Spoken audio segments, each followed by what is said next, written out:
ana khairum minhu. Setan berkata, saya lebih hebat dibandingkan dengan Adam. Khalaqtani min narin wa khalaqtahu min tin. Ya, engkau ciptakan aku dari api, engkau ciptakan dia dari tanah. Tidak dalam levelnya, yang diciptakan dengan materi yang lebih tinggi mesti hormat kepada yang rendah. Padahal dalam konteks ini Allah Subhanahu wa taala dengan membuka perintahnya dengan kalimat yang sangat jelas. Ma mana'aka alla tasjuda idz amartuk. Apa yang mencegah engkau tidak menghormati perintahku supaya sujud hormat kepada Adam alaihissalam. Allah menegaskan ini bukan perkara hormatnya kepada Adam, tapi perkara menaati perintahku. Tapi karena istakbar, aba wastakbar, dia enggan untuk menaati itu karena sifat sombongnya.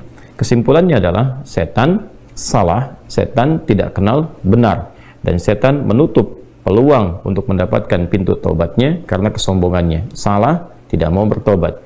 Manusia sebaliknya punya potensi salah, tapi juga dalam saat yang bersamaan punya fitrah untuk menjadi saleh, untuk bertobat, memperbaiki kesalahannya. Itu titik perbedaannya.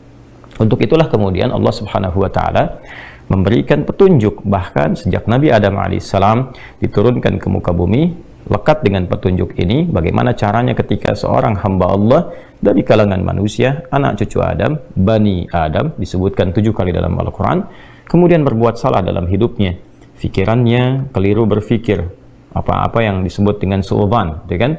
Dia kemudian negative thinking, salah berpikir, salah menduga, salah mengira. Kemudian pandangannya salah melihat, telinganya salah mendengar, lisannya salah bertutur. Maka bagaimana kemudian cara memperbaiki itu semua? Diturunkan oleh Allah Subhanahu wa taala satu petunjuk untuk kembali menjadi soleh, memperbaiki semua yang salah tadi, sehingga bagian-bagian tubuh kita yang pernah berbuat salah diperbaiki itu dan diarahkan kepada yang saleh. Maka pembuka dari semua rumusan taubat ini dibukalah di surah Al-Baqarah di ayat ke-37 yang detil pembahasannya telah kita uraikan di pertemuan yang lalu. Saat Allah Subhanahu wa taala berfirman, A'udzubillahi minasyaitonir rajim. Bismillahirrahmanirrahim. Fatalaqqa Adamu min rabbih kalimatin fataba 'alaihi innahu huwat tawwabur rahim. Maka Adam alaihissalam ditalqinkan, mendapatkan dan mengambil serta mengamalkan. Talaqqa, mendapati, mengambil dan mengamalkan.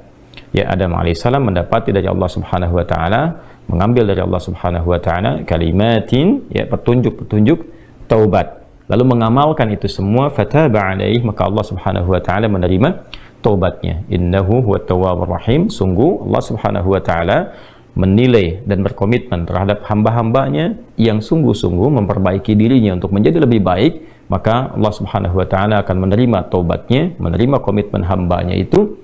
Dan ini yang paling indah, ketika seseorang berbuat maksiat dan dia berusaha beralih menjadi taat, bukan sekedar Allah terima taubatnya, tapi Allah pun akan mencurahkan kasih sayangnya. Ini indahnya yang bisa kita teladani dari sifat-sifat Allah Subhanahu wa taala. Jadi kalau ada hamba yang taubat, dia taubat dari kesalahan, dia ingin kembali menjadi baik, dia tinggalkan maksiat, dia ingin taat, dia jauhi salah, dia ingin menjadi saleh, Allah bukan sekedar menerima komitmennya menjadi baik, tapi sekaligus memberikan percikan rahmatnya, menyayangi hamba itu untuk kembali kepada jalan-jalan kebaikan. Ini poin yang sangat utama, dan di pertemuan yang lalu kita telah bahas mulai dari zikir yang umumnya, ya Rabbana zalamna anfusana wa illam taghfir lana wa tarhamna lanakunanna minal khasirin. Jadi ini telah kita pelajari di pertemuan yang lalu, ya Al-A'raf di ayat ke-23 itu telah kita urutkan sampai ke zikir-zikir spesifik. Bagaimana kalau dosanya sampai yang tingkat tertinggi, kalau pembunuhan apa, kalau pernah berzina apa, dan turunan-turunan lainnya.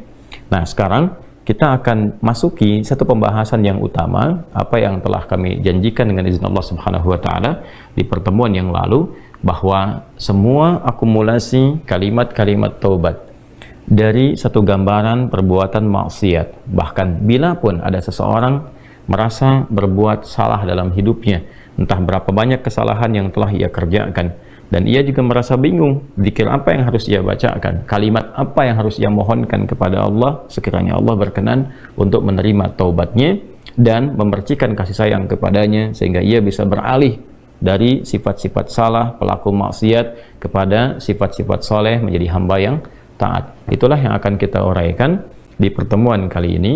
Insyaallah kita akan mengambil satu hadis yang diriwayatkan oleh Al-Imam Al-Bukhari. Jadi kita dapati dari 97 topik itu di Al-Bukhari itu ada 97 topik, teman-teman. dari sekian hadis, kurang lebih 7.000 hadis, ya, baik yang disampaikan setiap temanya ataupun juga disebutkan di tema lain, kurang lebih ada 7.000. Kemudian dibagi kepada 97 topik, 97 tema. Di setiap tema itu biasanya ada tema, ada subtema, ya kan? Nah, di subtema itu nanti akan dimulai dengan ayat Qur'annya dulu, lalu dari formulasi ayat Qur'an ini diturunkan hadis-hadisnya. Nah, pembahasan kita ini ada yang tercantum di tema ke-80, ya, atau topik ke-80 Kitabud Da'awat. Jadi ada Kitabud Da'awat, topik ke-80, nomor hadisnya 6306. Ya, di subtopik yang kedua, Bab Afdhalil Istighfar. Saya ulangi, ada di tema ke-80, jadi dari 97 tema, 97 topik, ada di tema ke-80 Kitabud Da'awat, ya, bimbingan doa-doa. Kemudian di subtopik yang kedua, Bab Afdhalil Istighfar, subtopik tentang Afdhalil Istighfar, istighfar yang paling utama. Jadi dari sekian banyak kalimat-kalimat istighfar, ini puncaknya. Ya, nanti kita akan lihat. Baik, kita langsung saja. Bismillahirrahmanirrahim. Qala al-musannifu rahimahullahu ta'ala, Imam Al-Bukhari menyampaikan dalam kitabnya. Kita langsung ke subtopik yang kedua di kitab Da'awat. Babu Afdhalil Istighfar. Ya, bab tentang subtopik tentang afdhalil istighfar, keutamaan istighfar, istighfar yang paling utama. Ya, di sini lebih tepat kita pahami sebagai istighfar yang paling utama, afdhalil istighfar. Jadi kalau ada kalimat-kalimat permohonan ampunan, ini yang paling utama. Wa qaulihi ta'ala, adapun firman Allah Subhanahu wa ta'ala yang terkait dengan pembahasan ini. Jadi ini yang paling menarik di kitab Sahih Al-Bukhari itu, sebelum masuk ke hadisnya, beliau rahimahullahu ta'ala menyantumkan terlebih dahulu ayat-ayat Quran yang terkorelasi dengan itu. Ini menunjukkan kefaqihan Al-Imam Al-Bukhari. Jadi bukan sekedar ahli hadis, tapi juga beliau ahli Al-Quran, faqih, dia tahu konstruksi sebuah hukum, formulasinya, oh ini ayatnya, ini hadisnya. Maka dari kita memahami ayat saja, kemudian juga memahami penjelasan dalam hadisnya, kita sudah bisa mengetahui ini arahnya kemana, konstruksinya seperti apa. Ini diantara kefaqihan Al-Imam Al-Bukhari rahimahullahu ta'ala.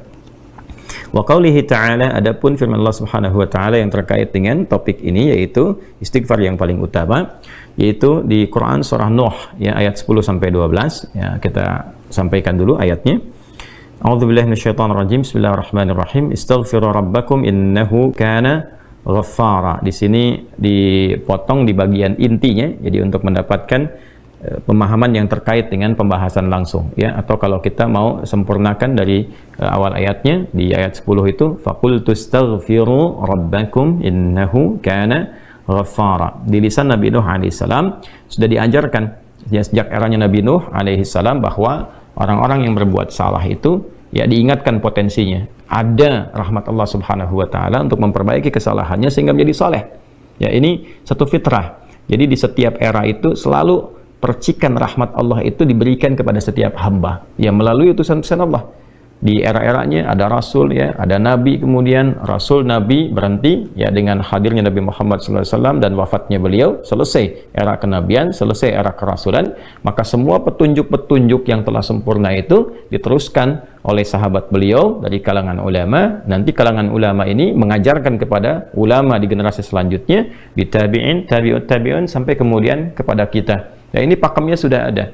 Jadi dalam diri kita ini boleh jadi setiap manusia itu kan tidak ada yang suci, ya, kecuali para nabi dan rasul yang memiliki sifat maksum, dijaga dari kesalahan.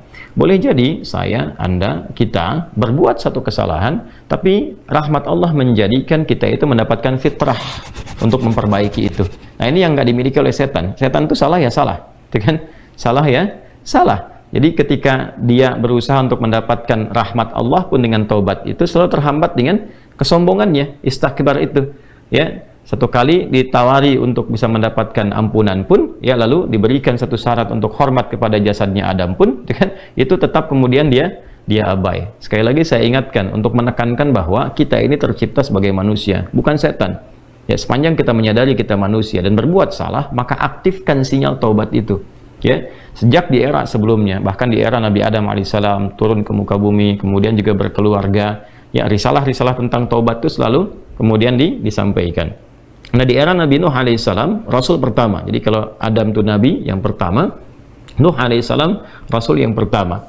umatnya salah. Maka dengan kasih Allah Subhanahu wa taala diturunkanlah kemudian pengingat, ya, lewat fitrah kemanusiaan ini, lewat Nabi Nuh alaihissalam disampaikan, faqul tustaghfiru rabbakum innahu kana ghaffara. Ya, maka aku tegaskan kepada kalian, istaghfiru rabbakum, cepat istighfar, cepat balik lagi, ambil kalimat-kalimat ampunan, ambil kalimat-kalimat tobat, ya, dari Allah Subhanahu wa taala, menggunakan Rabb tuh yang telah menciptamu, merawatmu, menyayangimu, mengingatkan. Jadi Rabb itu ada nilai-nilai rububiyah di dalamnya. Ya, ada sifat-sifat rububiyah. Ya, bukan sekedar mencipta, tapi juga merawat, memberikan perhatian, memberikan kebutuhan. Kalau dalam bahasa bebasnya Allah seakan ingin mengatakan, hei, aku kan yang cipta engkau, ya kan? Engkau berbuat salah, aku berikan kesempatan untuk saleh. Aku kirimkan di kalimat taubat, aku berikan kesempatan untuk memperbaiki diri. Kenapa engkau nggak ambil, ya kan? Ya, indah sekali gitu. Ya, aku ciptakan engkau salah, aku berikan jalan saleh. Kenapa ketika aku berikan jembatan untuk memperbaiki diri, engkau tidak ambil? Maka lewat Nabi Nuh alaihissalam, sejak di era kerasulan pertama itu diingatkan, sampai nanti puncaknya di era Nabi Muhammad sallallahu alaihi wasallam. Faqultu astaghfiru rabbakum innahu kana ghaffara. Kata Nabi Nuh alaihissalam, aku tegaskan, innahu kana ghaffara. Sungguh Allah Subhanahu wa taala itu telah menetapkan pada dirinya bahwa Ia Maha mengampuni seluruh dosa-dosa. Jadi ada ghafir, ya, ada ghaffar, ada ghafur, dan nanti dilekatkan dengan rahim pada puncaknya. Ya. Misalnya di surat Ghafir, di ayat yang ketiga, Ghafirid dzambi wa qabilit taubi, itu menggunakan kata Ghafir. Lalu kalau kita jadikan superlatif, ya, dinaikkan lagi tingkatnya menjadi lebih banyak, terus mengampuni dosa, mengampuni lagi, itu dirubah kalimat dari Ghafir menjadi Ghaffar. Kalau tanpa batas diberikan kemudian sifat yang ketiga, yaitu Ghafur. Ya, kalau hamba menyimpulkan apakah memang masih diterima, maka Allah turunkan puncaknya berupa sifat rahmatnya, Rahim. Qul ya ibadiyalladzina asrafu ala anfusihim la taqnatu min rahmatillah. Innallaha yaghfiru dzunuba jami'a. Quran surah ke-39 ayat 53. Balik ke sini. Ya, jadi ini gambaran yang pertama. Sejak di era kenabian turun yang Al-A'raf ayat 23 itu, Rabbana zalamna anfusana. Dan Nabi Adam alaihissalam mendapatkan kalimat itu. Lalu di era Nabi Nuh alaihissalam sebagai rasul pertama diingatkan juga dengan potensi sifat-sifat kebaikan ini yang menjadikan manusia tertuntun untuk senantiasa berbuat baik. Lalu apa sifat rahmatnya? Ya, kalau kita kembalikan ke konstruksi Al-Baqarah ayat 37, tadi kan saya katakan di awal, ya, Allah menegaskan seorang yang taubat, ingin merubah dirinya dari salah menjadi saleh, bukan sekedar dituntun oleh Allah, tapi juga dipercikan kasih sayang Allah kepadanya. Rahmat Allah diberikan. Ya, kembali ke Quran surah kedua ayat 37 itu, fatalaqqa Adamu min rabbih kalimatin fataba alaihi innahu huwat tawwabur rahim. Jadi bukan tawwab saja, tapi rahim juga. Bukan sekedar Allah terima taubatnya, tapi kasih sayang Allah pun diberikan kepadanya. Nah, apa di antara jenis kasih sayang yang Allah berikan kepada seorang hamba yang mau taubat? Ya, maka diteruskan ayatnya sampai 12 di sini. Imam Al-Bukhari menyantumkan di sini sampai ayat 12, yursilis samaa 'alaikum midrara wa yumdidkum bi amwalin wa banina wa yaj'al lakum jannatin wa yaj'al lakum anhara. Allahu akbar. Ya, justru di sini teman-teman sekalian, istighfar itu, ya, permohonan ampun kepada Allah Subhanahu wa taala, ya, permohonan rahmat Allah Subhanahu wa taala, kembali kepada Allah, mengoneksikan diri kita kepada yang maha baik, itu diantara percikannya adalah mendapatkan lapangan kebaikan. Yursilis samaa 'alaikum bidrara. Ya, walaupun Anda mendapatkan kesulitan dalam berkehidupan, bahkan yang sifatnya luas, ya, secara sosial, kalaupun tanahnya gersang, ya, kalaupun kemarau berkepanjangan, itu ternyata dengan satu daerah itu, satu desa itu, satu wilayah itu mengoneksikan diri mereka kepada Allah, beristighfar. Ini faedahnya istighfar. Dengan beristighfar kepada Allah, taubat dari maksiat, ternyata bisa mendatangkan rahmat bukan hanya untuk pribadinya, untuk satu wilayah. Ya, ini pelajaran dari Quran.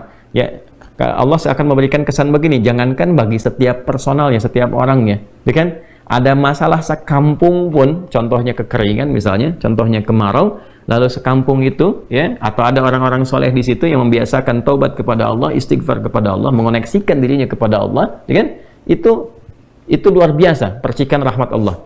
Ya, apa diantaranya? Yursilis sama, ya, 'alaikum midrara. Allah memerintahkan kepada langit itu untuk menurunkan hujan, ya, dengan curah yang memberikan maslahat. Kemudian wa yumdidkum bi amwalin wa banina. Ya, lantas kemudian melapangkan kepada engkau urusan hartamu. ya, bahkan memberkahi engkau dengan keturunan-keturunan yang baik. Jadi Masya Allah, ya, orang tua yang rajin istighfar, suami yang rajin istighfar, itu ternyata bukan sekedar menjadikan ia mendapatkan penerimaan taubat.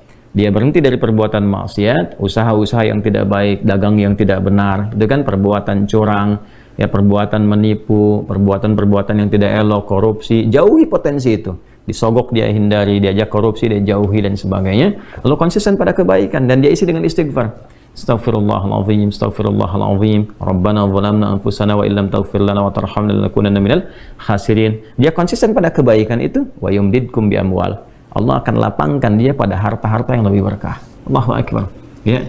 Jadi diberikan kelapangan dulu pada dirinya, kemudian diberkahi hartanya. Jadi berapapun yang dia dapatkan, Allah berikan berkah padanya, sehingga dia merasakan kebahagiaan dengan harta itu. Karena ada orang yang terasa seperti kelihatan banyak, tapi tidak menikmatinya. Ya, baik itu boros, baik itu merasa kayaknya banyak tapi nggak kepake. Ya, barang-barang habis beli ini lagi, tapi memuaskan nafsunya saja.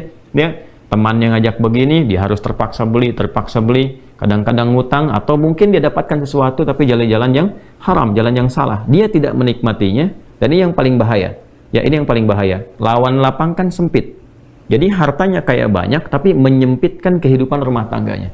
Ya, hubungan suami istri jadi nggak enak, dengan anak jadi nggak nyaman. Itu ciri keberkahan biasanya. Ya, ciri keberkahan yang tidak didapatkan. Jadi kalau berkah itu dapat, walaupun terlihat kuantitasnya nggak sama dengan orang, dia 100 juta, ini 1 juta, tapi kenikmatannya luar biasa. Ya, di rumah ada kebahagiaan, hubungan menjadi nyaman, apa yang ditata itu bermanfaat, yang dimakan menjadi daging, dari daging itu terkonstruksi menjadi pengetahuan, jadi macam-macam, jadi energi, ya energinya dipakai pada kebaikan. Sebaliknya yang terlihat seperti banyak, kayaknya banyak nih, ya, tapi tidak memberikan kebahagiaan. Di rumah nggak bahagia, tidak memberikan dampak energi positif, ke ibadah jadi malas. Ya, itu ciri pertama kalau harta kurang berkah itu, apalagi tidak berkah, itu pasti menurun kesolehannya, meningkat kesalahannya. Pasti itu. Ya, jadi mulai menurun nih, sholat mulai menurun, baca Quran mulai menurun. Nah, kesalahan mulai meningkat. Makan mulai salah, minum mulai salah. Yang tadinya minum yang baik-baik, sekarang minum yang tidak baik dan sebagainya. Nanti kalau sudah begini, pasti hubungan di rumah tangganya pun nggak akan jadi baik gitu. Ya, dan itu akan terbawa dalam kesempitan. Nah, cara untuk mengatasi itu, ini balik ke Quran Surah Nuh tadi, di ayat 10 sampai dengan ayat 12. Kalau kita menyadari kemudian itu salah, lantas ingin memperbaiki diri, kembali kepada Allah, perbaiki diri kita, ya, lalu mengingat Allah, menyesali apa yang telah dilakukan, berjanji untuk berbuat baik, itu tidak tanggung apa yang Allah jawab. Ya, kalaupun ada satu kelapangan yang tidak berkah tadi, diganti oleh Allah, dihilangkan yang kurang baiknya, dilapangkan dengan yang baik-baiknya. Lalu setelah itu dijaga keluarganya. Jadi memberikan kesan bahwa ada hubungan yang korelasi secara langsung antara harta dengan keluarga, dengan anak keturunan. Jadi hati-hati, saya ingatkan kepada para ayah, pada saya pribadi dan kita semua, jangan sampai membawa yang haram ke rumah. Sekali lagi, jangan sampai membawa yang haram ke rumah. Jadi kalau istri sudah memasak itu di dapur, menjadi makanan, dikonsumsi oleh anak-anak jadi daging, ya, dikonsumsi jadi daging nih, itu jadi karakter. Ya, itu sudah fitrah, sudah umum begitu. Jadi kalau dia baik, akan membentuk kebaikan. Kalau nggak baik, akan merubah ya, pada keburukan. Kontrolnya susah di situ. Ya, sangat sulit sekali. Nah, caranya tadi kembali kepada Allah, tinggalkan yang kurang baik tadi, nanti Allah rubah. Ya, cara dia mendapatkan harta itu, walaupun awalnya terlihat nggak nyaman, karena kan merubah diri, mengeluarkan yang kotor dulu. Ya, kalau terlalu banyak kotoran, mandi kan ya agak cukup pekat tuh mandinya, bersihkan lagi, terasa nggak seperti biasa. Tapi setelah dibersihkan semua jadi enak kan? Nah, itulah agama begitu, dibersihkan yang kotor itu kayaknya awalnya nggak enak, tapi kemudian hati menjadi lapang. Yang diberikan kelapangan hati dulu. Ya, begitu hatinya lapang, baru nanti Allah buka jalan. Ya, setelah hatinya lapang, bagus, dan dinilai baik ini punya kemampuan untuk bertindak dan mengelola apa yang didapatkan, dilapangkanlah rezekinya, karena dia sudah dinilai pandai untuk mengelolanya. Setelah itu diperbaiki keturunannya. Ya. Wa banina wa yaj'al lakum jannatin wa yaj'al lakum anhara. Bahkan setelah itu dibikin kaya lebih dari sebelumnya. Ya, asetnya ditambah lagi, diberikan kenikmatan hidup, ya, sampai dijaga hingga kembali kepada Allah Subhanahu wa taala. Itu faidah istighfar. Jadi kalau kita biasakan bertekad, berniat memperbaiki diri dari yang salah menjadi baik, itu Allah sudah berikan motivasi. Aku bukan hanya terima taubatmu, tapi aku rubah keadaan hidupmu lebih istimewa, lebih mahal nilainya dibandingkan dengan keadaan sebelumnya yang terlihat seperti fata morgana. Kemudian dikuatkan dengan Quran surah ketiga Ali Imran ayat 135, ya. Di sini disampaikan Allah Subhanahu wa taala berfirman, a'udzubillahi minasyaitonir rajim. Bismillahirrahmanirrahim. Walladzina idza fa'alu fahishatan aw zalamu anfusahum ini dzakarullaha fastaghfaru lidzunubihim wa may yaghfiru dzunuba illa Allah wa lam yusirru ala ma fa'alu wa hum ya'lamun. Di highlight di sini di firman Allah Subhanahu wa taala, dzakarullaha fastaghfaru lidzunubihim. Ya, yaitu orang-orang yang mendapatkan rahmat Allah Subhanahu wa taala itu. Jadi ini korelasinya dengan ayat 133. Jadi ayat 133 itu Allah Subhanahu wa taala berjanji bagi orang-orang yang menyegerakan istighfar. Jadi ingat dosa hari ini nih. Sekarang misalnya malam nih, kita ingat ada dosa yang dikerjakan. Lantas ketika ingat itu istighfar. Istighfar, minta ampun sama Allah, gitu kan? Itu menyegerakan sesuatu tanpa jeda disebut dengan sara'a. Ya, sara'a. Jadi ada sa'a, ada sara'a. Kalau sa'a itu menyegerakan sesuatu dengan persiapan. Ya, makanya besok nih ada Jumatan menggunakan sa'a. Fas'au bukan fasari'u. Ya. Ya ayyuhalladzina amanu idza nudiya lis-salati min yaumil jumu'ati fas'au bukan fasari'u. Fas'au itu Quran surah Al-Jumu'ah. Ya, Al-Jumu'ah di ayat yang keberapa? Ayat 9, kan? Allah menyampaikan fas'au ila dzikrillah. Bersegera, tapi siap-siap dulu. Mandi dulu, pakai wangian dulu dan seterusnya. Tapi kalau dia bersegera cepat, nyaris tanpa jeda, itu menggunakan sara'ah. Sehingga guru-guru mengatakan bisurah, cepat, nggak usah banyak jedanya, kan? Nah, di Ali Imran ayat 133 Allah berfirman, wasari'u ila maghfiratin min rabbikum. Kalau engkau merasa ada salah, bergegas, jangan tunda-tunda. Ya, ingat malam ini, jangan tunda besok. Gimana kalau kemudian tengah malam meninggal? Ya, segera istighfari. Nah, orang yang menyegerakan istighfar saat ingat kesalahan, apa yang didapatkan? Wa jannatin arduha as-samawati wal ardu uiddat lil muttaqin. Maka orang ini akan diberi harapan oleh Allah, ya, diperkenankan untuk memohon, bahkan ketika pulang disiapkan surga untuknya seluas langit dan bumi. Dan itu bagian dari sifat takwa. Jadi takwa itu bukan sekedar amar ma'ruf. Saat Anda ingat sholat, Anda ingat puasa, ingat baca Quran. Tapi takwa juga ada bagiannya nahi mungkar. Saat Anda ingat salah, lalu Anda taubat. Ya, saat Anda ingat salah, Anda pengen jadi soleh. Saat Anda ingat maksiat, Anda ingin taubat. Itu bagian dari takwa. Nah, bagaimana kemudian cara mengimplementasikan itu semua? Nah, ini poinnya. Ya, walladzina idza fa'alu fahishatan aw zalamu anfusahum dzakarullaha fastaghfaru lidzunubihim. Itu orang-orang. Ini menggunakan, sering diterjemahkan dengan orang-orang yang, gitu kan? Walladzina, alladzina disebutkan 1080 kali dalam Al-Qur'an setidaknya. Ya, mencakup semua tanpa batas, laki-laki, perempuan, besar, kecil, tua, muda, punya jabatan, tak punya jabatan, semua tanpa kecuali. Artinya semua orang dengan keadaannya berpotensi berbuat salah. Ya, kecuali tadi Nabi dan Rasul yang punya sifat maksum. Ya, Allah jaga dari kesalahan. Kita yang bukan Nabi, bukan Rasul, itu berpotensi salah. Apapun profesinya, apapun jabatannya, apapun tugasnya, berpotensi salah. Ya, pun demikian termasuk saya. Pasti salah, pasti. Nggak ada yang nggak salah. Jadi kalau ada yang mencari kesalahan, misalnya saya pribadi, pasti menemukan. Pasti. Dan percuma mencari kesalahan manusia. Karena pasti ditemukan. Ya, dan ini catat yang paling penting. Hindari mencari-cari kesalahan itu, karena kita tidak tahu bahwa mungkin ketika seorang divonis salah itu dia sudah mengistighfari, sudah mentaubatinya. Ini poin besarnya. Hati-hati itu ya, hati-hati. Karena itu Nabi selalu menganjurkan mencari kebaikan orang, menyebutkan, meneladaninya, alih-alih mencari kesalahan seseorang. Ya, kenapa? Karena pasti ditemukan. Tapi yang tidak pasti itu, kita nggak bisa memastikan orang itu sudah taubat atau belum. Yang paling bahaya adalah mencela orang, mencari kesalahan orang, mencaci orang yang sudah dia taubat dan taubatnya diterima orang, diterima Allah Subhanahu wa taala. Hati-hati, ya. Mencari kesalahan orang, mencela orang, ya kan? Yang dia sudah mentaubati kesalahannya dan taubatnya diterima oleh Allah Subhanahu wa taala. Allahu akbar. Itu azim, itu, hati-hati, ya. Ya, sesuatu yang besar sekali dosanya di sisi Allah Subhanahu wa taala. Nah, ini kembali ke sini, ketika seseorang dia sadar berbuat salah, dia salah. Alladzina, semua orang potensi salah. Ya, idza fa'alu fahisyah, ketika dia berbuat fahisyah. Ya, fahisyah itu pernah saya sampaikan, ya, turunannya nanti fahsya namanya. Jadi sifat kesalahan yang muncul dari syahwat. Ya, mohon maaf, zina, pornografi, porno aksi, kata-kata jorok, kata-kata kotor dengan semua bentuknya. Baik itu di media sosial, digital, ataupun juga di praktikal yang nampak secara fisik misalnya, itu jelas salah, jelas dosa. Ya, al-zalamu anfusahum, atau bentuk mungkar, menempatkan suatu bukan pada tempatnya. Ya, mohon maaf, ya, mencuri, merampok, membunuh, ya, korupsi, hoax dan sebagainya, itu zalim, perbuatan zalim.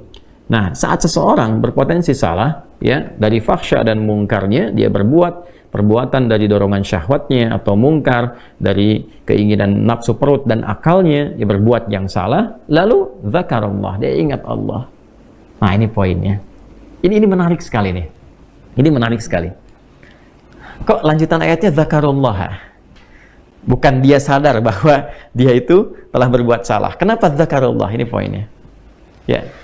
Karena Allah ingin selalu menautkan sifat seorang hamba menjadi baik itu dengan rahmatnya. Ini poinnya. Jadi kalau bukan rahmat Allah subhanahu wa ta'ala, mustahil kita bisa mengarah pada kebaikan. Allahu Akbar. Ya, lillah karena Allah. Lillah karena Allah. Ya, jadi orang-orang yang bertaubat dengan merasakan rahmat Allah itu beda dengan sekedar dia pengen memperbaiki, lain rasanya, lain. Ya, jadi kalimat zakarullah itu mahal sekali. Jadi ingin memberikan dampak kesadaran kepada kita bahwa hey, Allah tuh nggak ninggalkan kamu. Ya, Allah tahu kamu salah, tapi sepanjang nyawa kamu belum sampai ke kerongkongan, kamu diberi potensi untuk taubat. Ayo taubat. Kan sering saya ungkapkan, Firaun saja, Firaunnya dikirimkan 2 nabi, Musa dan Harun. Ya, sebagai keadilan Allah, kasih Allah dan adilnya untuk memberikan hidayah. Ya, sampai titik puncak kan nyawanya di kerongkongan. Cuman sayang kan dia sendiri yang memilih untuk tidak mengambil hidayah itu. Sampai nyawanya di kerongkongan. Sampai tenggelam itu. Nah, itu sudah disampaikan informasinya, kisahnya, jejak sejarahnya sampai sekarang diabadikan supaya seluruh anak cucu Adam itu sadar jangan berbuat yang seperti itu. Ya, sekali lagi hanya setan yang tidak kenal taubat. Zakarullah, dia ingat Allah. Nah, sekarang tinggal kita mempelajari ketika ingat Allah itu apa yang harus dihadirkan. Tadi poinnya, Allah tawarkan kita bukan hanya sekedar jadi baik, rahmat dibuka, kasih sayang dibuka, kelapangan hati dibuka. Ya, makanya saya barangkali juga ingin menekankan materi-materi semacam ini, yaitu penting untuk disampaikan ya kepada saudara-saudari kita barangkali yang sekarang dengan kasih sayang Allah itu ya diisolasi di satu tempat seperti lapas misalnya, lembaga permasyarakatan. Boleh jadi itu kasih Allah untuk diperbaiki sehingga dia konsisten bisa berbuat baik saja di dalam, ya, terjaga dari perbuatan-perbuatan di luar, dikontrol supaya bisa kembali pada jalan yang baik. Dia bisa di dalam, bisa memperbaiki diri, istighfarnya enak, bisa ngaji, kadang ketemu ke masjid dan sebagainya. Kalau ini dimanfaatkan dengan baik, Allahu Akbar, Allah kasih kelapangan. Ya, walaupun mungkin tinggal di tempat yang sempit, terasa kemudian dibatasi dengan sel-sel, tapi hatinya lapang, itu luas, megah, dan jadi nikmat. Ya, orang butuh waktu untuk menghafal, butuh suasana. Anda punya tempat yang cukup ideal untuk menghafal Quran, memperbaiki diri, dan fikihnya ada kan. Dan sangat jelas sekali kenapa di antara kisahnya Nabi Yusuf alaihissalam ya diizinkan oleh Allah untuk masuk ke dalam ruang itu untuk memberikan sebuah pencerahan sehingga menemukan modelnya. Ini model orang salah yang mau jadi saleh. Bahkan setelah itu dia keluar dan diangkat jadi pembantunya raja kan, pada masa itu asisten rumah tangganya raja. Naik gitu dari sosok yang salah ya, kemudian dia tobat mengambil petunjuk dari Nabi Yusuf alaihissalam, dia berubah jadi orang hebat setelah itu. Ya, jadi asisten rumah tangganya raja. Itu luar biasa gitu. Ya, tapi yang memilih kemudian untuk jalan-jalan keburukan tetap bertahan di dalamnya, selesai gitu. Ya, ini tawaran sesuatu yang indah ya. Bahkan ada juga yang terakhir ini yang paling luar biasa. Orang yang sudah mendapatkan ancaman hukuman ya sampai kemudian juga mengakhiri kehidupannya, tapi dia mau bertobat. Ya, maka dia bisa mengakhiri kehidupannya itu dengan apa yang telah ditetapkan misalnya. Kan kita nggak tahu garis takdir itu bagaimana. Ya, wallahu alam, tiba kemudian manusia memberikan hukuman, tapi Allah dengan kehendaknya merubah itu semua, bisa berubah. Ya, tapi kemudian kalau itu bersamaan dengan takdir yang telah Allah tetapkan, dia menjadi baik. Jadi di Islam itu selalu ada solusi. Selalu ada solusi dan pedomannya mengantarkan pada kebahagiaan. Itu poin tertingginya. Nah, balik ke kita, tarik lagi. Dalam hidup nggak ada orang suci. Nggak ada orang yang nggak pernah salah. Pasti pernah berbuat salah. Dan sebaik-baiknya orang salah itu adalah orang yang mau memperbaiki kesalahannya sehingga dia merubah salah menjadi saleh. Dia merubah maksiatnya menjadi taubat. Nah, di titik inilah kemudian dia mesti ingat Allah. Nah, saat ingat Allah itu yang diingat itu bukan sekedar Allah, bukan. Ingatlah bahwa ketika dia taubat, serius taubat, Allah menerima taubatnya dan merubah keadaan hidup dia menjadi lebih baik dari sebelumnya. Maka kalau sudah sadar dengan itu, cepat. Nah, huruf yang menunjukkan cepat tanpa jeda itu pakai fa. Dzakarullaha fastaghfaru lidzunubihim. Maka cepat bergegas dia taubat saat itu juga. Kalau malam ini kita ingat misalnya salah, segera taubat, istighfar. Ya, Nabi itu sampai menegaskan, aku ini dalam sehari itu beristighfar ya pada Allah Subhanahu wa taala lebih daripada 70 kali. Nanti di hadis berikutnya tuh, ya di nomor hadis 6307 itu ya, subtopik yang ketiga itu ditekankan sekali Nabi menyampaikan demikian. Ya, sebagai contoh tentunya kepada kita, contoh kepada kita. Nah, ini teman-teman sekalian poinnya. Jadi ini ayat motivasi awal ayat yang ditampilkan oleh Imam Al-Bukhari untuk menunjukkan sekali lagi bahwa beliau ini bukan sekedar menampilkan hadis, tapi paham antara korelasi hadis sebagai tafsir dari ayat Al-Quran. Ini konstruksi ayatnya, ini hadisnya. Nah, di titik tadi kita kan baru sampai ke titik motivasi kan, termotivasi kita dengan ayat-ayat Allah yang disampaikan tadi. Ini surah Nuh ya ayat 10 sampai 12, ini surah Ali Imran ayat 135. Lantas kita bertanya, cara taubatnya gimana? Bacaan apa yang dibacakan? Titik ini kan? Ya, jadi kalau tadi disampaikan kamu kalau taubat akan begini, akan diberikan jalan begini, dirubah hidupmu begini. Kita bertanya balik, cara taubatnya bagaimana? Apa yang dibaca?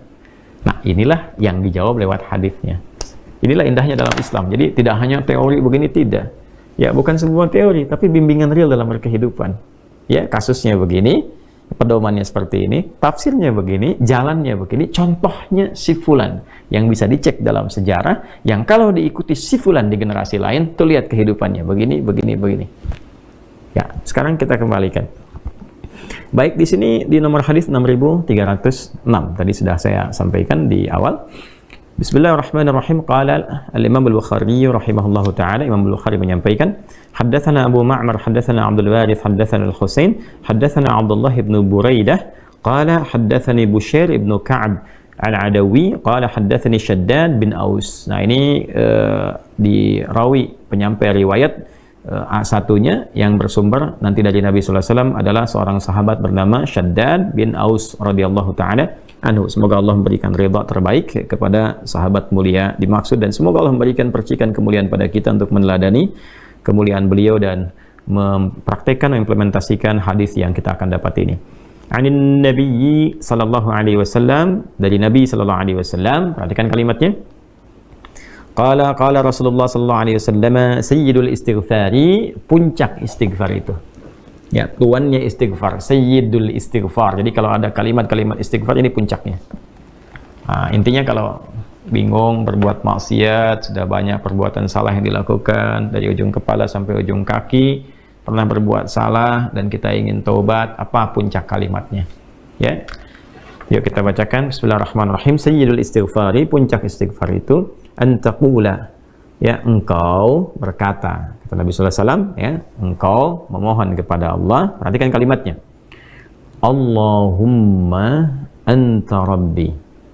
Allahumma, ya Allah, dengan segenap kerendahan dan ketawaduanku kepadamu. Jadi kalau ada kata Allahumma, itu bentuk penyatuan dari kata ya Allah, kalau digabungkan jadi Allahumma. Tapi juga bacaan Allahumma ini meresapkan sebuah kesan kerendahan, ketawaduan. Jadi kalau baca Allahumma itu merendah, jangan meninggi.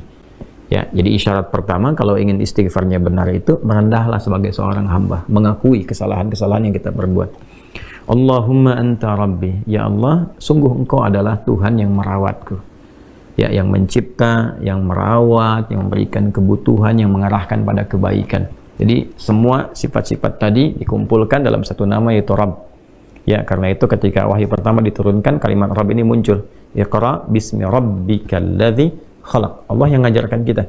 Ya Muhammad SAW, baca ini, ya, baca dan niatkan bacaanmu itu karena Allah yang telah menciptamu saja, ya, menetapkan penciptaan, merawat engkau, memberikan kebutuhan sampai ini begitu mudah, apalagi hanya menetapkan engkau mudah mengikuti bacaan yang dibacakan oleh Jibril alaihissalam.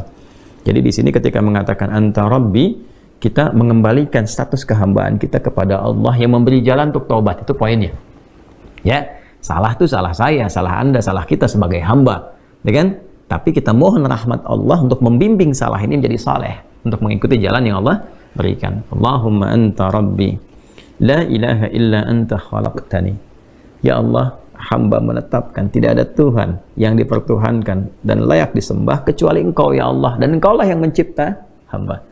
Ya, ini kalimat lembut yang sifatnya menyentuh. Ya, kalau bahasa kitanya begini, ya Allah, aku kan hamba-Mu juga yang Kau ciptakan. Engkau yang telah ciptakan aku. Ya kan?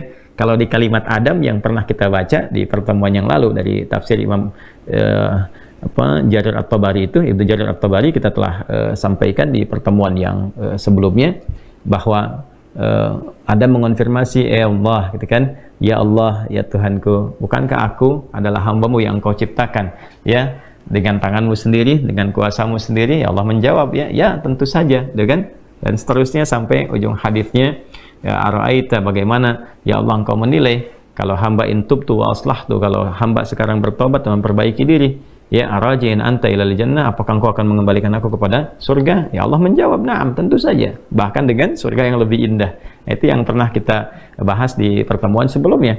Nah, di sini kita kembalikan dengan kalimat yang tadi, ya la ilaha illa anta khalaqtani wa ana abduk, ya Allah Engkau yang ciptakan aku berkomitmen menegaskan bahwa Engkau adalah satu-satunya Tuhan, tidak ada yang layak dituhankan, diibadahi kecuali Engkau. Engkau yang mencipta aku hamba-Mu, ya Allah.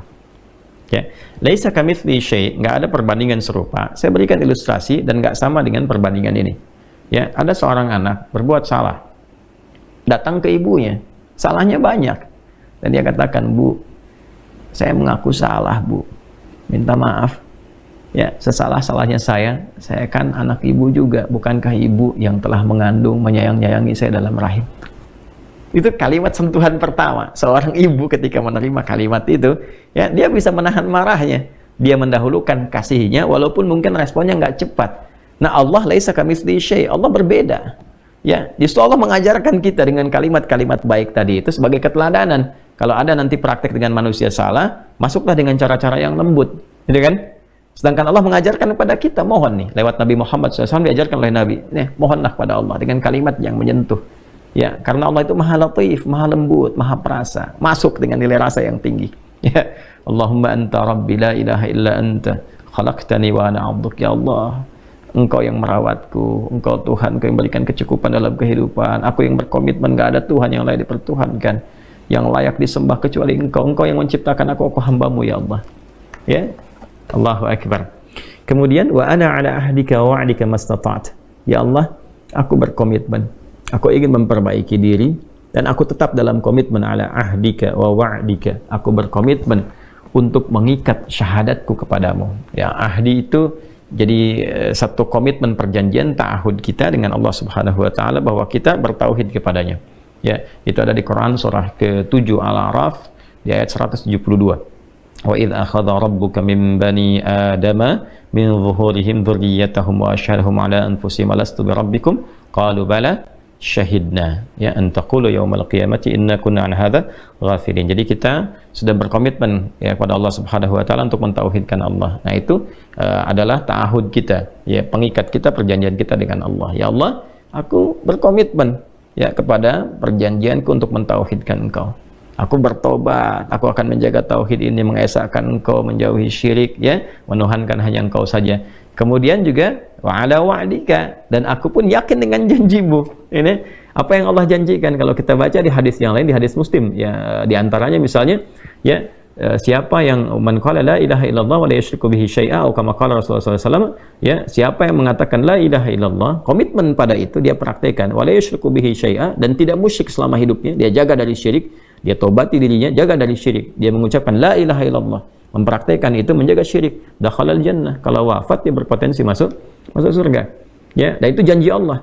Nah, seakan kita mengatakan, ya Allah, aku bertobat, aku hamba-Mu, Engkau yang menciptakan aku, ya Allah. Ya, aku berjanji mulai detik ini akan komitmen kepada syahadat. Dan aku pun, ya Allah, merasakan betapa Engkau menepati janji-Mu untuk memberikan kemuliaan bagi orang-orang yang memegang teguh syahadat kepadamu dan menghindari perbuatan buruk yang Engkau perintahkan untuk menjauhinya. Kemudian semampu aku, ini indah nih, Nabi mengajarkan semampu aku. Ya, nah, memang ini bawaan manusia nggak bisa sempurna. Ya, kadang-kadang sudah taubat, ada salah lagi, ya, dorong lagi pakai kalimat ini, dorong lagi sampai kemudian dia merasakan kenikmatan taubat. Ya, kemudian a'udzubika min syarri ma sana'tu. Nah, ini poinnya. Ya Allah, hamba menyadari hamba salah. Hamba ingin kembali kepadamu, memegang teguh komitmen kebaikan, menjaga itu sampai wafat sehingga mendapatkan janjimu. Ya, semampu hamba, ya Allah. Namun hamba sadar, hamba punya kelemahan, seringkali dalam nafsu ini mendorong hamba berbuat maksiat. Maka hamba mohon perlindungan kepadamu dari semua potensi buruk yang mungkin dilakukan oleh diri hamba ini. Ini yang menjaga seseorang setelah dia bertobat, setelah dia mengacu pada salah, ya, dia dijaga supaya nggak salah lagi, mengacu pada soleh, dijaga supaya nggak salah lagi. Ya, sekali lagi, teman-teman, kalimat ini yang menjaga seseorang hamba yang sudah tobat untuk tidak berbuat maksiat lagi. Kalimat ini yang menjaga seorang hamba yang telah mengacu kepada soleh untuk tidak berbuat salah lagi. Ini poinnya. Ya, jadi seringkali ada pertanyaannya, ya Ustadz, saya itu sudah tobat tapi kadang dikerjain lagi. Nah, ini kalimatnya sudah dicakup oleh Nabi. Wa'udzubika min syarri ma sana'tu. Setelah kita taubat, kita minta, ya Allah, aku mohon perlindungan darimu dari potensi keburukan yang mungkin dikerjakan oleh diriku setelah taubat ini. Ya. Ini kalimatnya indah sekali. Kemudian abu'u laka bi ni'matika alayya, dan aku abu itu a'tarifu, dan aku mengakui, ya Allah, betapa banyak nikmat yang telah Engkau berikan kepada aku. Ini kalimat penyesalan. Jadi di sini tercampur semua kalimat pengakuan keesaan Allah, perjanjian untuk kembali kepada Allah dalam kebaikan, ya, menepati komitmen dengannya. Kemudian memohon kepada Allah setelah taubat dijauhkan dari potensi berulang kesalahan. Lalu ini poin nih, mengakui nikmat-nikmat yang Allah berikan kepada kita, yang kadang-kadang kita lalai mensyukurinya. Ya Allah, aku ini sadar Kau berikan banyak nikmat kepada aku, nikmat nafas, nikmat udara, nikmat sehat. Kok bisa kesehatan yang Kau berikan kepada aku sebagai nikmat, aku konversi jadi maksiat? Bukannya dipakai untuk taat, kok dipakai untuk mencuri, dipakai untuk korupsi, dipakai untuk nipu, dipakai untuk celah orang. Mulut sehat orang baca Quran, kok ini digunakan untuk mencela orang? Tangan sehat orang gunakan untuk berbuat yang baik, memberi, mengerjakan yang baik-baik, kok digunakan untuk bikin hoax, untuk bikin status yang buruk, ya, untuk melakukan tindakan kekerasan dan sebagainya. Maka kita menyadari, Allah, Kau mengakui nikmat-Mu kepada aku begitu banyak, ya. Kemudian wa abu'u laka bidzambi. Nah, ini poin yang tadi saya sampaikan. Tapi aku pun mengakui, ya Allah, aku belum mampu mengonversi nikmat tadi dengan bentuk ketaatan. Alih-alih aku taat, aku berbuat maksiat, aku sadar, ya Allah. Nah, ini petunjuk kalau mau tobat, sesali dengan penuh kesadaran, ingat maksiatnya. Latih diri kita untuk menangis. Dilatih, gitu kan? Sehingga terasa bebannya itu keluar, hatinya jadi lapang. Orang kalau salah nangis itu nanti yang beban itu keluar lewat air mata, yang hati yang tadinya itu sempit jadi lapang. Ya, jadi lebih terbuka. Faghfirli fa innahu la yaghfiru dzunuba illa ant. Sampai sini. Nanti setelah itu, setelah sadar, nah jadi indah sekali. Setelah komitmen, sadar, pengakuan, penyesalan, keluar air mata, hati lapang, faghfirli. Baru saat hati lapang itu minta, ya Allah, ampuni hamba. Fa innahu la yaghfiru dzunuba illa ant. Sungguh hamba berharap, bermohon kepadamu, bertumpu kepadamu, karena nggak akan mungkin ada yang mengampuni dosa hamba kecuali Engkau. La yaghfiru dzunuba illa anta. Ya, nggak ada yang bisa mengampuni dosaku kecuali Engkau. Wah, indah sekali kalimat. Sampai sini, teman-teman. Ya. Allahumma anta rabbi la ilaha illa anta khalaqtani wa ana abduk. Ya, kemudian wa ana ala ahdika wa wa'dika mastata'tu. A'udzu bika min syarri ma sana'tu. Abu'u laka bi ni'matika 'alayya. Kemudian wa abu'u laka bidzambi faghfirli fa innahu la yaghfiru dzunuba illa ant. Sampai sini kalimatnya. Ya, saya baca ulang ya, teman-teman. Saya bacakan lebih agak lambat sedikit, nanti teman-teman bisa rekam atau nanti bisa ingat-ingat. Insya Allah nggak panjang kok. Ya, nanti dibacakan kalau bisa sih malam-malam habis tahajud atau setelah setiap kesempatan sholat. Ya, Bismillahirrahmanirrahim.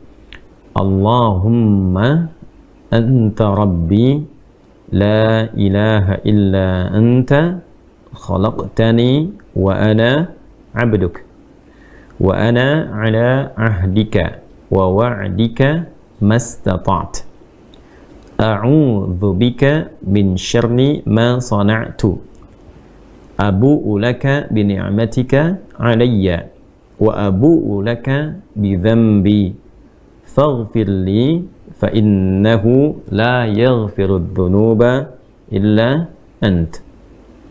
Saya terjemahkan sambil baca. Allahumma, ya Allah, dengan segala kerendahan diri hamba memohon kepadamu. Anta Rabbi, sungguh Engkaulah Tuhan yang merawat, memberikan kebutuhan, mencipta hamba, memberikan jalan kebaikan pada hamba. La ilaha illa ant. Hamba menetapkan tidak ada Tuhan yang layak dipertuhankan, yang layak disembah kecuali Engkau saja. Khalaqtani wa ana abduk. sungguh engkau yang telah menciptaku ya Allah, sungguh akulah hamba-Mu. Wa ana ala ahdika wa wa'dika mastata'at. Ya Allah, aku berkomitmen untuk memegang teguh perjanjianku denganmu, dan aku berkeyakinan bahwa engkau pun akan menepati janjimu kepada aku berusaha mewujudkan itu sesuai dengan kemampuanku. A'udzubika min syarri ma sana'tu. Ya Allah, setelah permohonan taubat ini, komitmen ini, aku mohon perlindunganmu ya Allah. Aku berlindung kepadamu dari segala potensi buruk yang mungkin terjadi dari dalam diriku yang aku perbuat. Abu'u laka bi ni'matika alayya. Aku menyadari, mengakui ya Allah betapa besar nikmatmu yang kau berikan kepadaku. Wa abu'u laka bi dzambi, dan aku pun menyadari ya Allah belum mampu mensyukuri nikmat-nikmat tadi. Bahkan lebih sering aku berbuat dosa, kesalahan dibandingkan mensyukuri nikmatmu kepadaku. Faghfirli, aku mohon ya Allah ampuni diriku, fa innahu la yaghfiru dzunuba illa ant. Maka sungguh aku sangat berkeyakinan ya Allah, tidak ada satupun yang mampu mengampuni dosaku kecuali Engkau saja. Bila mampu kita mengamalkan ini dengan baik, minimal ya kita dalam sekehidupan tuh bisa membacakan ini. Minimal lah dalam selama hidup, paling sedikitnya bisa pernah baca ini. Ya, sebetulnya kalau bisa minimal sehari baca, sehari sekali baca ya, kita sama-sama menguatkan. Nah, wa man qalaha minan nahar muqinan biha famata min yaumihi qabla an yumsiya fahuwa min ahlil jannah. Ini garansi dari Nabi. Orang yang mampu mengatakan ini, jadi mendawamkan dia baca ini ya, minan nahar, di waktu siang. Nah, misalnya muncul dari pagi itu ya, beraktivitas ya, dia baca ini, dia mengoreksi kesalahannya, bermuhasabah, dia baca nih muqinan biha, dan yakin dengan semua janji-janji yang disampaikan dalam kalimat ini, dengan komitmennya, dengan janji Allah kan, dengan keyakinan bahwa Allah akan merahmati dan sebagainya. Lalu dia minta kepada Allah, tiba kemudian dia wafat di waktu itu, sebelum datangnya sore dia wafat itu ya, maka apa yang terjadi? Kata Nabi, fahuwa min ahlil jannah, dijamin langsung di lisan Nabi termasuk ahli surga. Allahu akbar ya, Allahu akbar. Wa man qalaha min al-laili wa huwa muqinun biha famata qabla an yusbiha fahuwa min ahlil jannah. Dan siapa yang mengamalkannya di malam hari, dia baca di malam hari sambil dia koreksi diri, bukan sekedar baca, dia koreksi diri, dia menyadari dosanya gitu kan. Malam ini kita baca, kita sadari diri, kita ingin jadi baik, pengen jadi baik, ingin jadi lebih berkah lagi. Lalu kita meyakini semua janji-janji yang disampaikan dari lisan Nabi SAW yang mulia ya, pada semua apa yang tadi kita telah pelajari. Maka apa yang terjadi? Famata qabla an yusbiha, maka dia misalnya meninggal ya, ajalnya tiba sebelum datang waktu subuh, wa huwa min ahlil jannah. Maka Nabi mengatakan fa huwa min ahlil jannati, dia termasuk ahli surga. Ya, Masya Allah. Jadi rahmat Allah menjadikan hamba ini diterima taubatnya, dan percikan kasih Allah menjamin dia menjadi ahli surga. Dibalas dengan surga, bukan dunia lagi, balas dengan surga kalau dia wafat. Ya, hadis ini teman-teman tadi disampaikan oleh sahabat Syaddad bin Aus radhiyallahu taala anhu, disampaikan juga, dikutip juga oleh Imam At-Tirmidzi dalam kitab Sunan ini nomor hadis 3393, kemudian di An-Nasai nomor hadis 5522, dan kita bisa dapati ini semua dengan status yang sahih, tinggal kita amalkan dalam kehidupan. Nah, ini Sayyidul Istighfar. Ya, maka dengan demikian insya Allah tertutup pembahasan kita di kesempatan kali ini untuk mengurai Quran surah ke-2 Al-Baqarah di ayat ke-37. Nah, berapa kali dibacakan ini? Ya, standarnya bisa sekali kita bacakan, tapi kalau kita ingin melatih diri, kita sambungkan ke hadis berikutnya di nomor hadis 6307, memberikan kesan bahwa Nabi melatih nih. Bahkan Nabi sampaikan, saya itu beristighfar setidaknya kurang lebih 70 kali dalam sehari. Ya, saya bacakan hadisnya ya. Ini topik yang ketiga di Al-Bukhari, di topik yang ke-80, subtopik yang ketiga. Babu istighfarin Nabi sallallahu alaihi wasallam fil yaumi wal lailah. Ya, subtopik tentang istighfarnya Nabi sallallahu alaihi wasallam sehari semalam. Ya, qala al-Imam al-Bukhari rahimahullahu taala, haddatsana Abu al-Yaman akhbarana Syu'aib an az-Zuhri qala akhbarani Abu Salamah ibnu Abdurrahman qala qala Abu Hurairah radhiyallahu taala anhu. Ya, sanadnya tersambung pada sahabat mulia Abdurrahman bin Sahr, yaitu Abu Hurairah radhiyallahu taala anhu. Sami'tu Rasulullah sallallahu alaihi wasallam yaqul, saya pernah mendengar Rasulullah SAW bersabda, wallahi inni la astaghfirullah wa atubu ilaihi fil yaumi akthar min 70 marratan. Ya, sungguh aku itu, kata Nabi SAW, sungguh aku itu beristighfar kepada Allah, bertobat kepadanya sehari, dalam sehari itu lebih daripada 70 kali. Ya, ini contoh yang diberikan oleh Nabi kepada kita. Ya, bisa diartikan lebih daripada 70, bisa juga dipahami untuk melatih diri kita sehingga merasakan dzauqut taubah. Dzauqu taubah, nilai rasa taubat. Ya, dzauq at-taubah itu feel-nya taubat. Jadi jumlahnya itu yang kita lihat bukan kuantitas berapa kalinya. Tapi ini pesan lebih kepada bagaimana dengan kita sering mengucapkan itu, hati bisa terkoneksi dan merasakan itu.